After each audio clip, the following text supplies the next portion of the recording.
हरीश रावत जी अब इस जन्म में कभी भी मुख्यमंत्री बन नहीं सकते हैं, विधायक भी नहीं बन सकते हैं। और रही बात बागेश्वर में, तो ललित पासवान जी ने जो षड्यंत्र रचकर बालकृष्ण जी का टिकट कटवाया है, वो भी जिंदगी में कभी भी कोई भी चुनाव नहीं जीत सकते हैं। इसकी वजह आप सीधे सीधे ललित पासवान जी और उनका गुट और हरीश रावत जी का गुट।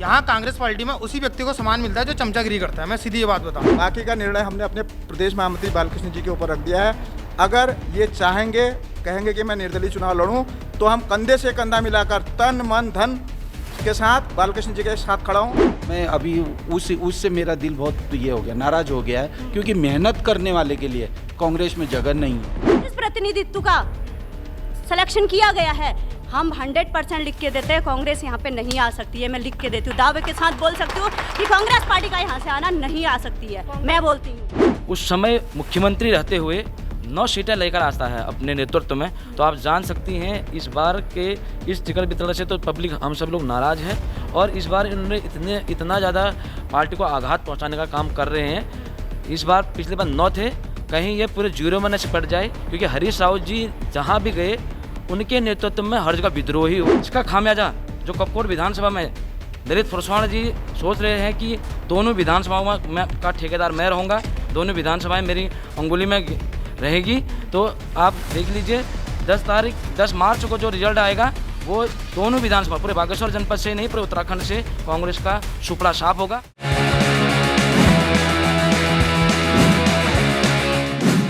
कौन जीतेगा उत्तराखंड?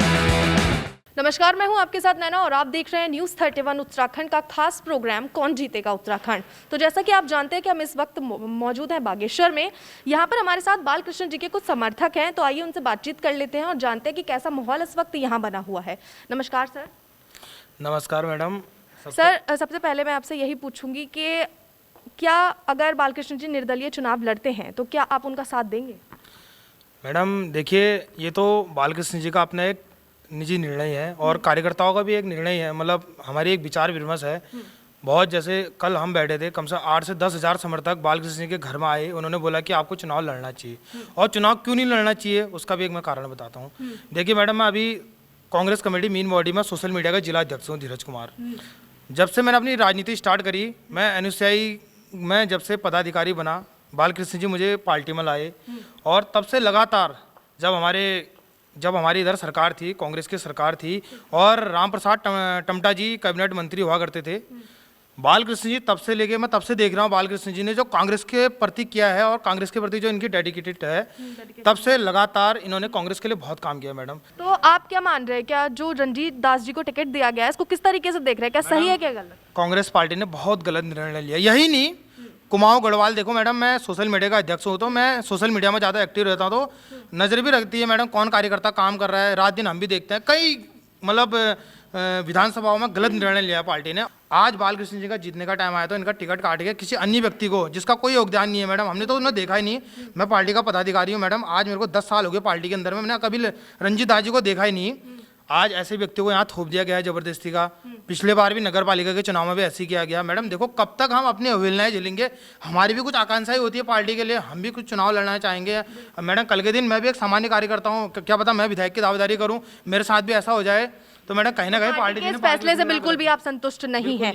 यहाँ और भी लोग हैं, इनसे बातचीत कर लेते हैं। नमस्कार सर। नमस्कार मैडम। आप किस तरीके से देख रहे हैं रंजीत दास जी को जो टिकट दिया गया है, किस नजरिए से आप देख रहे हैं इस वक्त? मैडम, जो अभी हाईकमान द्वारा जो रंजीत दास जी को जो टिकट दिया गया, वो बिल्कुल किसी प्रकार से सोच समझ के टिकट नहीं दिया गया और उनका ये टिकट देने का कोई आधार नहीं है।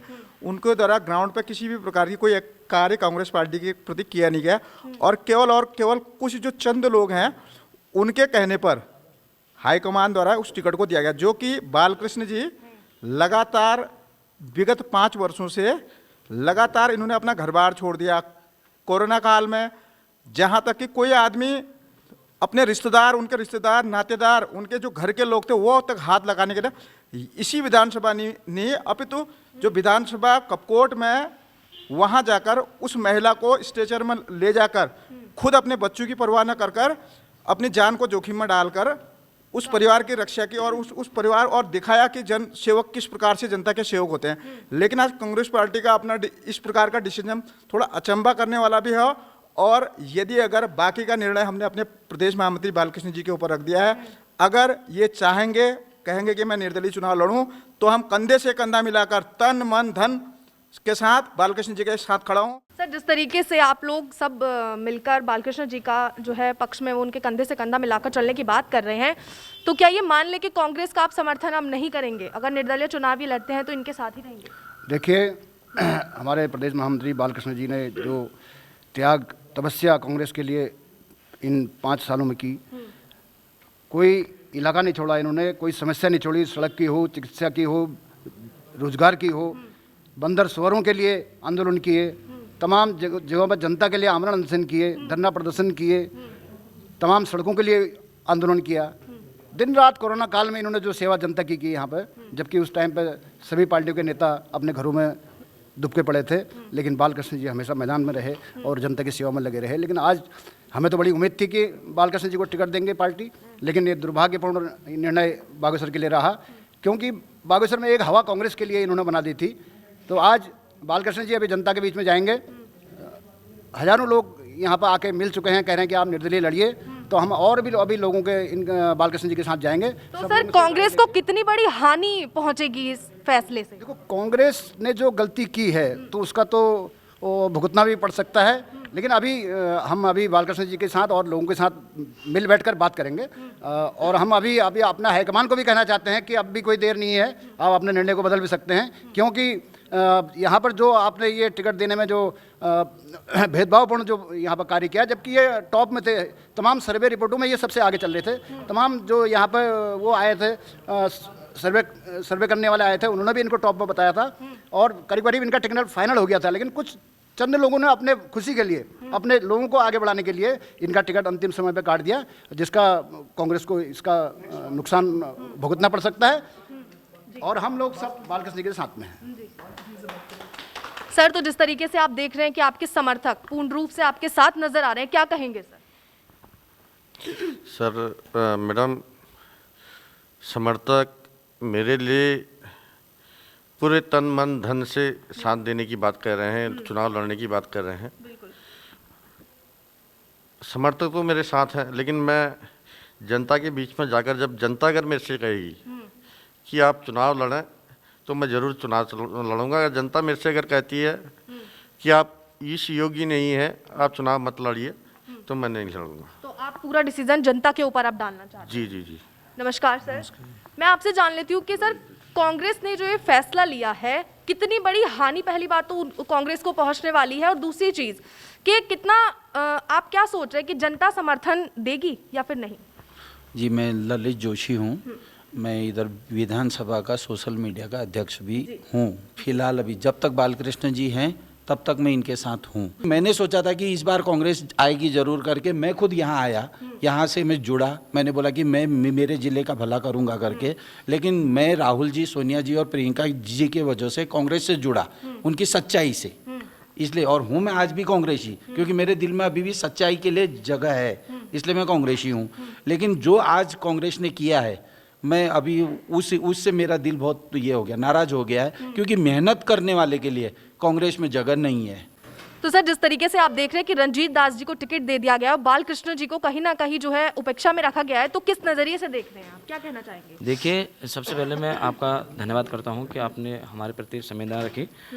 जिस प्रकार से हाईकमान ने इस कुमाऊं मंडल और गढ़वाल मंडल में टिकटों का वितरण किया है, और जिसको सर्वेसर्वा माना गया है, वो व्यक्ति सन 2017 में 2 विधानसभाओं से बुरी तरह हारा हुआ व्यक्ति है। और इस बार भी जो व्यक्ति उस समय मुख्यमंत्री रहते हुए 9 सीटें लेकर आता है अपने नेतृत्व में, तो आप जान सकती हैं इस बार के इस टिकट वितरण से तो पब्लिक, हम सब लोग नाराज़ हैं। और इस बार इन्होंने इतना ज़्यादा पार्टी को आघात पहुंचाने का काम कर रहे हैं। इस बार पिछले बार 9 थे, कहीं ये पूरे 0 में न सिपट जाए, क्योंकि हरीश रावत जी जहाँ भी गए उनके नेतृत्व में हर जगह विद्रोह ही हुआ। चाहे आप पंजाब देखिए, आसाम देखें, तो वही कंडीशन, वही स्थिति आज उत्तराखंड में आनी है। बागेश्वर ही नहीं, कपकोट ही नहीं, बल्कि जितनी विधानसभा में इन्होंने टिकट वितरण किए हैं, कहीं पर भी मुझे नहीं लगता कि ये जीत पाएंगे। बागेश्वर में जिस प्रकार से 2017 में प्रदेश महामंत्री बालकृष्ण जी ने जो काम किया, और जिस मतदान से जितने वोट उनको पड़े थे, उनका तिहाई भी अगर कांग्रेस को पड़ जाए वो गनीमत है, जमानत बचे। लेकिन वही इसका खामियाजा जो कपकोट विधानसभा में ललित फरसवाण जी सोच रहे हैं कि दोनों विधानसभाओं में का ठेकेदार मैं रहूँगा, दोनों विधानसभाएं मेरी अंगुली में रहेगी। तो आप देख लीजिए 10 मार्च को जो रिजल्ट आएगा वो दोनों विधानसभा, पूरे बागेश्वर जनपद से नहीं, पूरे उत्तराखंड से कांग्रेस का सुपड़ा साफ होगा। मुख्यमंत्री हरीश रावत जी जो सपना देख रहे हैं मुख्यमंत्री बनने का, मैं इस उत्तराखंड देवभूमि में देवभूमि उत्तराखंड में निवास करता हूं, हमें भी पता है कि जो कार्यकर्ता काम करता हो पड़ता है। लेकिन मैं आपको बताना चाह रहा हूँ हरीश रावत जी अब इस जन्म में कभी भी मुख्यमंत्री बन नहीं सकते हैं, विधायक भी नहीं बन सकते हैं।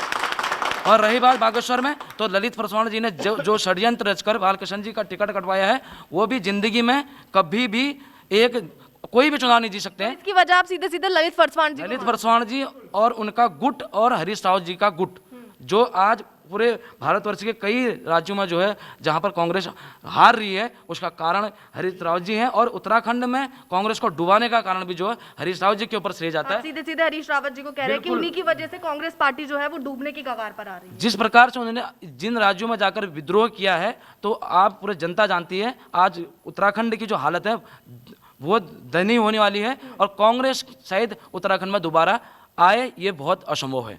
नमस्कार मैम। आप देख रही हैं किस तरीके का माहौल इस वक्त यहाँ पर बन गया है, तो कांग्रेस की ये जो गलती कहें या फिर जो भी आप लोग समझ रहे हैं इसको किस नज़रिए से आप देख रहे हैं? देखिए, हम सबसे रिक्वेस्ट तो नहीं कर सकते, बट हम जिस इंसान ने यानी कि जिस कैंडिडेट ने ज़मीनी स्तर पे वर्क किया है, सबसे बड़ी बात यह है कि ज़मीनी स्तर पे जो बंदा कार्यरत है, कार्य कर रहा है, समाज में जा रहा है, समाज की दुख पीड़ा को समझ रहा है, वो बंदे ने अपना सर्वस्व यानी कि तन मन धन से वो पूरी पब्लिक के साथ जुड़ा है। तो कांग्रेस पार्टी ने ऐसे बंदे को सिलेक्शन ना करके दूसरे बंदे को सिलेक्शन किया है जो बंदा किसी भी रूप से कार्यरत नहीं है, वो फील्ड में ना उसको पब्लिक जानती है ना आज लोगों के फ़ोन हम तक पहुँच रहे हैं कि आखिर कांग्रेस ने टिकट फाइनल किया है। बालकृष्ण जी जो कि पूरे खरे उतरने के पूरे हाई बहुमत से वो सीट कंफर्म हो रही थी, बट उसके बदले में रंजीत दास जी को जो टिकट दिया गया है, तो वो रंजीत दास आखिर है कौन? तो हम पब्लिक को क्या जवाब दें? मेन पॉइंट यहाँ पे आता है। और मेन पॉइंट ये है जिस प्रतिनिधित्व का सिलेक्शन किया गया है, हम 100% लिख के देते हैं कांग्रेस यहाँ पे नहीं आ सकती है। मैं लिख के देती हूँ, दावे के साथ बोल सकती हूँ कि कांग्रेस पार्टी का यहाँ से आना नहीं आ सकती है। मैं बोलती हूँ, ठीक है। मान रही है कि कांग्रेस को सच में बहुत क्षति पहुंचेगी, बहुत ज्यादा क्षति पहुंचेगी। यहीं से नहीं, अदरवाइज भी जो टिकट फाइनल हुए हैं, जिस कैंडिडेटों को जो जमीनी स्तर से नहीं जुड़े हैं, जमीनी स्तर पे काम नहीं किया है, क्योंकि हाई कमांड के जो एग्जिट पोल के अकॉर्डिंग जो वो अपना सर्वे के अकॉर्डिंग कांग्रेस पार्टी को आगे से वो शो कर रहे हैं, उसी मुताबिक जो उन्होंने कैंडिडेट अपने फाइनल किए हैं नेगेटिव है। ये चीजें बिल्कुल असत्य हैं। जो जमीनी स्तर पे कार्य कर रहा उसको अगर दर्जा नहीं दिया गया है तो कांग्रेस पार्टी की हार निश्चित है। ये मैं दावे के साथ बोलती हूँ। धन्यवाद। तो आपने सुन लिया है, हम लोगों ने बालकृष्ण जी के साथ में मौजूद जो कार्यकर्ता हैं उनसे बातचीत की है। आप लोग सुन चुके हैं कि इन लोगों का क्या कहना है और साथ ही ये लोग कह रहे हैं कि कांग्रेस को इस बार जो है भारी क्षति पहुंचने वाली है, क्योंकि उनका जो फैसला लिया गया है बागेश्वर विधानसभा में दावेदारी करवाने का रंजीत दास जी को, वो सरासर गलत है।